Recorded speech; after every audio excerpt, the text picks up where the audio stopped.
So last video में मैंने आप लोगों को बताया था कि सबसे कम साइड इफेक्ट वाली साइकिल आप क्या यूज कर सकते हो।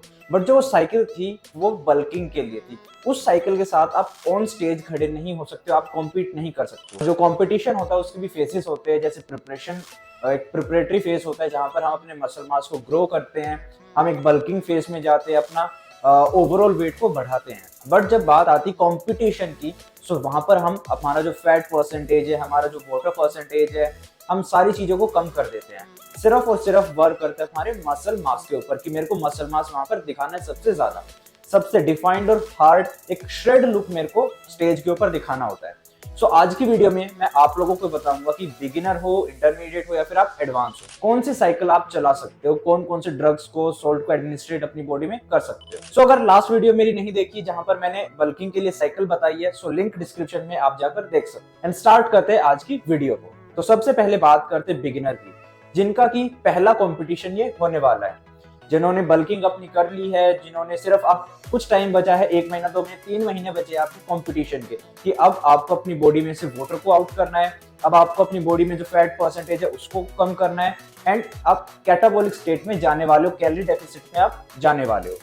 सो वहां पर मेन काम क्या होता है कि आपको जो आपकी बॉडी में से पानी को निकालना है, अपने मसल मास को प्रिजर्व करके रखना है, क्योंकि कैलोरी डेफिसिट पे आप जाओगे तो मसल मास भी गिरेगा। तो मसल मास को आपको प्रिजर्व करके रखना है।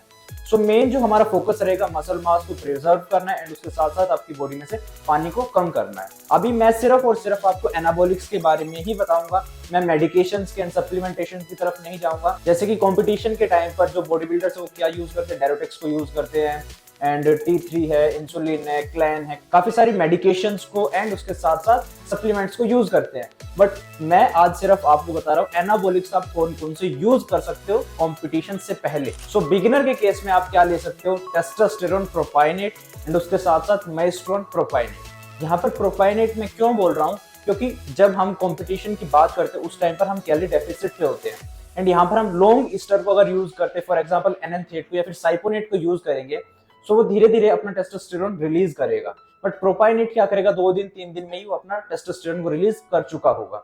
सो वहां पर इंजेक्ट ज्यादा होते हैं, सो इंजेक्ट ज्यादा होते रहेंगे तो टेस्टोस्टेरोन आपकी बॉडी में ज्यादा रिलीज होता रहेगा, एंड आपका जो मसल मास है वो प्रिजर्व रहेगा। सो आपको चलाना है टेस्टोस्टेरोन प्रोपाइनेट, जो कि आपके हर दूसरे दिन लगेगा। फॉर एग्जाम्पल अगर मंडे को आपने इंजेक्ट किया है तो ट्यूसडे आपका रेस्ट रहेगा, एंड वेंसडे आपको जो आपका सेकंड डोज है, सेकंड शॉट है वो लगेगा। फिर थर्सडे आपका ब्रेक होगा, फ्राइडे आपको शॉट लगेगा। सो ऐसे हर दूसरे दिन आपको इंजेक्शन का शॉट लगेगा, स्टेरॉइड का शॉट लगेगा। सो जो आपका टेस्टोस्टेरोन प्रोपाइनेट रहेगा वो आपका 300 mg रहेगा, एंड उसके साथ साथ माइस्ट्रोन रहेगा वो भी आपका 300 mg रहेगा, एंड ये पर वीक है, एक शॉट में नहीं जाएगा, पर वीक है।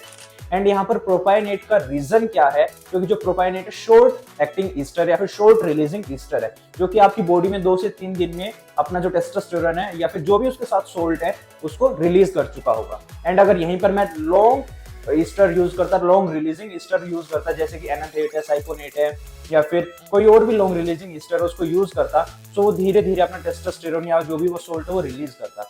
बट कटिंग के टाइम पर मेरे पास इतना ज्यादा टाइम नहीं होता है, एंड उसके साथ साथ आप कैलोरी डेफिसिट पे भी चले जाते हैं, जिससे कि हमारे चांसेस बने रहते हैं कि मसल कैटाबॉलिक स्टेट पर चला जाए। बट मेरे को मसल को प्रिजर्व करके रखना है, मसल हार्डनेस बना के रखनी है, मसल का जो साइज है वो कम नहीं होने देना है। सो टेस्टोस्टेरोन प्रोपाइनेट को यूज करना है आपको 300 mg पर वीक। 100 mg रहेगा आपका। फॉर एग्जांपल अगर मैं साइकिल की बात करूं तो मंडे को आपका जो पहला डोज होता है या पहला जो शॉट होता है, वहां पर आपका टेस्टोस्टेरोन प्रोपाइनेट लेना है 100 mg। फिर एक दिन का ब्रेक रहेगा, आपका ट्यूसडे का ब्रेक हो गया, वेंसडे को आपको लगेगा फिर वापस से 100 mg, थर्सडे का ब्रेक, फिर आपको फ्राइडे को लगेगा। सो ऐसे कर करके हर दूसरे दिन या फिर तीसरे दिन आपको, मतलब वीक में आपको ऐसा डिजाइन करना है कि 300 mg आपकी बॉडी में टेस्टोस्टेरोन प्रोपाइनेट जाए। एक एक दिन का 2 दिन का आपको गैप देना है, एंड आपका एक हफ्ते में टेस्टोस्टेरोन प्रोपाइनेट 300 mg जाएगा। टोटल एक हफ्ते में आपका टेस्टोस्टेरोन 300, माइस्ट्रोन 300, टोटल 600 mg आपकी बॉडी में एक हफ्ते में इंजेक्ट होना चाहिए। सो ये है आपका बिगिनर, जिनका पहला कॉम्पिटिशन है। अब बात करते हैं जो इंटरमीडिएट है, जो एक कंपटीशन 2 कंपटीशन खेल चुके हैं। सो जो मतलब 1 साल 2 साल से रेगुलर साइकिल के ऊपर है, जो स्टेरॉइड्स को यूज करते आ रहे हैं। सो उस केस में जो इंटरमीडिएट है उनकी कटिंग के टाइम पर क्या साइकिल चलेगी, अब वो बात करते हैं। तो सेम सबसे पहले टेस्टोस्टेरोन प्रोपाइनेट चलेगा, जो कि रहेगा 600 mg एक हफ्ते का। अगेन आपको डिवाइड करना है, 3 शॉट आपको करने हैं एक हफ्ते में, उसको डिवाइड करते करते करना है। जैसे जो पहला शॉट होगा 200 mg का लगेगा, दूसरा शॉट होगा अगेन 200 का, तीसरा शॉट होगा अगेन 200 का। सो टोटल ये 600 mg आपका टेस्टोस्टेरोन प्रोपाइनेट इंजेक्ट होगा एक हफ्ते में। एंड उसके साथ जो मेस्ट्रोन है, मेस्ट्रोन आपका 400 mg रहेगा। सो टोटल ये 1000 mg आपको इंजेक्ट करना है एक हफ्ते में। एंड उसके साथ यहाँ पर मैं आपको ओरल भी सजेस्ट करूंगा। ओरल में आप स्टेनाजोल को लो 50 mg एक दिन, मतलब पर डे होता है, आपको दिन में 2 बार लेना है 25 mg 25 mg। 25 mg आप सुबह ले सकते हो और जो 25 mg वो आप प्री वर्कआउट में ले सकते हो। सो इंटरमीडिएट है, इंटरमीडिएट टाइम पे ये 3 चीजें चलेगी, टेस्टोस्टेरोन प्रोपाइनेट, मेस्ट्रोन प्रोपाइनेट एंड स्टेनाजोल ओरल। ओरल चलेगा आपका 50 mg डेली, दिन में 2 बार लेना है, 25 mg एंड 25 mg। अब बात करते हैं एडवांस की।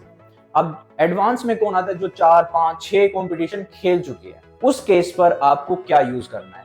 एनाबॉलिक्स में आपको यूज करना है टेस्टोस्टेरोन प्रोपाइनेट, ट्रेनबोलोन एसीटेट एंड विनस्ट्रोल प्रोपाइनेट। ये 3 चीजें आपको यूज करनी है। टेस्टोस्टेरोन आपका कितना रहेगा 600 mg, ट्रेनबोलोन आपका कितना रहेगा 300 mg, विनस्ट्रोल कितना रहेगा आपका अगेन 300 mg। सो टोटल ये आपका 1200 mg आपकी बॉडी में एडमिनिस्ट्रेट होगा एक हफ्ते में। एंड मैं फिर से आपको रिमाइंड करा दूं, मैं यहाँ पर किसी अलग मेडिकेशन की या सप्लीमेंटेशन की बात नहीं कर रहा हूँ, मैं सिर्फ और सिर्फ आपकी साइकिल की बात कर रहा हूँ, एनाबॉलिक्स की बात कर रहा हूँ। हालांकि जब कोई इंडिविजुअल बिल्कुल रिप्ड होता है, बिल्कुल ही श्रेडेड हो जाता है, जब कंपटीशन की बारी आती है, तो वहां पर भी आपके काफी सारे जो मेडिकेशन है वो चलती है, जैसे कि इंसुलिन चलाया जाता है, T3 चलाया जाता है, लासिक्स या फिर जो डायरोटिक्स है वो चलाए जाते हैं। बट मैं यहाँ पर उन चीजों की बात नहीं कर रहा हूँ, मैं यहाँ पर सिर्फ और सिर्फ एनाबॉलिक्स की बात कर रहा हूँ।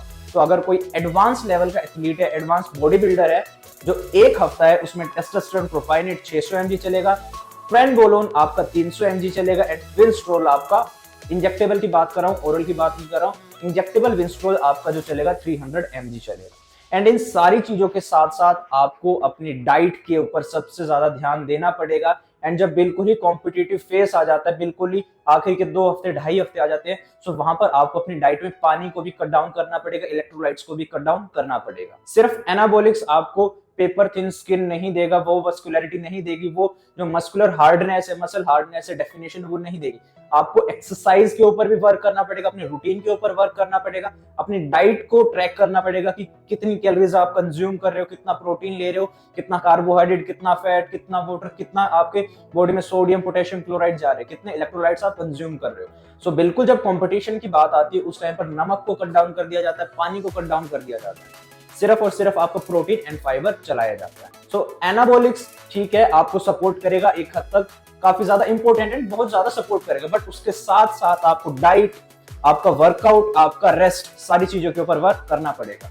एंड एक और बार मैं रिमाइंड करा दूं, लास्ट वीडियो में मैंने बोला था, अभी भी मैं बोल रहा हूँ, ये जो मैं साइकिल बता रहा हूँ, ये मैं सेफेस्ट की बात करें या फिर जो सबसे कम साइड इफेक्ट वाली साइकिल है उसके बारे में बता रहा हूँ। चलाने को हम भी यहाँ पर मैं बोल सकता था कि आपको कि ये वाला सोल्ट भी चला लो, वो सोल्ट भी चला लो, ओरल भी चलाओ, इंजेक्टेबल भी चलाओ, बट उसके हार्म्स उतने ज्यादा ही हो जाएंगे, उतने ज्यादा वो साइड इफेक्ट हो जाएंगे। ये जो साइकिल मैंने आपको बताई है, ये सबसे कम साइड इफेक्ट वाली साइकिल बताई है। हालांकि साइड इफेक्ट इसके भी आएंगे, बट जो साइड इफेक्ट है इनको हम कंट्रोल कर सकते हैं, इनको मिनिमाइज कर सकते हैं, इनको हम टैकल कर सकते हैं। हमें पता है कि अगर इस ड्रग को मैं इतना यूज करता हूं तो क्या मेरे को साइड इफेक्ट आ सकते हैं, और जो साइड इफेक्ट आएगा मैं उसको कैसे क्योर कर सकता हूं, कैसे उसको ठीक कर सकता हूं, या उसको मिनिमाइज, उसके इफेक्ट्स को कैसे मैं कर सकता हूं।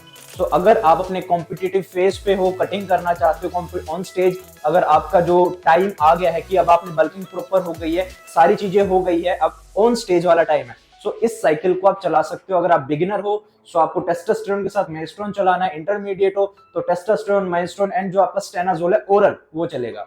एंड वहीं पर अगर आप एडवांस हो, एडवांस में टेस्टोस्टेरोन, ट्रेनबोलोन एंड आपका विनस्ट्रोल इंजेक्टेबल, ये चलेगा।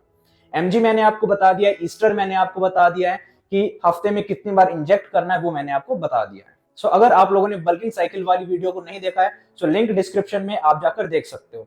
एंड पर्टिकुलर आप सोल्ट के बारे में जानना चाहते हो, ड्रग्स के बारे में जानना चाहते हो, जैसे कि विनस्ट्रोल है, उसके बारे में आप जानना चाहते हो, डेडिकेटेड वीडियोस मैंने इन सभी के ऊपर बना रखी है, आप चैनल पे जाके देख सकते हो। एंड जो भी लिंक रहेगी वो मैं डिस्क्रिप्शन में डाल दूंगा, आप जाकर वहां से भी देख सकते हो। पीसीटी करनी पड़ेगी आपको, आप चाहे बिगिनर हो या फिर एडवांस हो, पीसीटी आपको मैंडेटरी है, आपको करना पड़ेगा।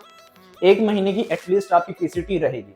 एंड पीसीटी के बारे में जानना चाहते हो तो चैनल को सब्सक्राइब कर दो, बेल आइकन दबा दो, ताकि इन फ्यूचर जब भी मैं पीसीटी के बारे में वीडियो बनाऊं एंड उसको अपलोड करूं तो आपके पास नोटिफिकेशन आ जाए। एंड आने वाले कुछ टाइम में मैं पीसीटी के ऊपर भी वीडियो बनाने वाला हूं एंड एनाबॉलिक्स और साम्स में क्या डिफरेंस उसके ऊपर भी मैं वीडियो बनाने वाला हूं। ये कंप्लीट एक मैंने प्लेलिस्ट बनाई है, कंप्लीट एक मैंने सीरीज बनाई है जिसमें कि मैंने एनाबॉलिक्स को ही कवर किया है, चाहे उसमें विंस्ट्रोल हो, ट्रेनबोलोन हो, एनावर हो, एनाड्रोल हो। मैंने सोल्ट्स को पकड़ा है, मैं अब पीसीटी को भी पकड़ूंगा। मैंने साइकिल के बारे में आज बताया, पिछली वीडियो में मैंने बल्किंग साइकिल बताई, इस वीडियो में मैंने कटिंग साइकिल बताई। सो अगर कोई भी वीडियो को आप मिस नहीं करना चाहते हो तो चैनल को सब्सक्राइब कर लो एंड बेल आइकन दबा।